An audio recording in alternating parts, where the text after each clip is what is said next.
వారసత్వ రాజకీయాలపై బీహార్ ముఖ్యమంత్రి నితీష్ కుమార్ చేసిన వ్యాఖ్యలతో రాష్ట్ర రాజకీయాలు మరోసారి వేడెక్కాయి. నేడో రేపో సంకీర్ణ కూటమి కూలిపోయే పరిస్థితులు కనిపిస్తున్నాయంటూ ఊహాగానాలు వెలువెత్తాయి. ఈ పరిణామాల నేపథ్యంలో సీఎం రాజ్భవన్ కు వెళ్లడం ప్రాధాన్యం సంతరించుకుంది. అధికారిక కార్యక్రమం నిమిత్తం ఆయన గవర్నర్ నివాసానికి వెళ్లగా మిత్రపక్షానికి చెందిన ఉప ముఖ్యమంత్రి తేజస్వి యాదవ్ హాజరు కాకపోవడం చర్చనీయాంశమైంది. గణతంత్ర దినోత్సవాన్ని పురస్కరించుకుని రాష్ట్ర గవర్నర్ రాజేంద్ర విశ్వనాథ్ అర్లేకర్ తేనేటి విందు ఇచ్చారు. ఈ కార్యక్రమంలో నితీష్ కుమార్ పాల్గొన్నారు. ఆర్జేడీ నుంచి మంత్రులు, సీనియర్ నేతలు హాజరైన తేజస్వి మాత్రం రాలేదు. సీఎం పక్కన ఆయనకు కేటాయించిన స్థానంలో జేడీయూ నేత అశోక్ కుమార్ కూర్చున్నారు.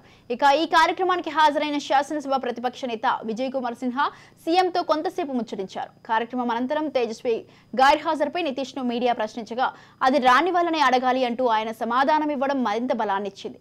ఇదే విషయంపై మరో జేడీయూ నేత మంత్రి అశోక్ చౌదరిని విలేకరులు ప్రశ్నించగా దీనికి నేనేం చెప్పగలను, ఎవరు రాలేదో వాళ్ళు మాత్రమే సమాధానం చెప్పగలరన్నారు.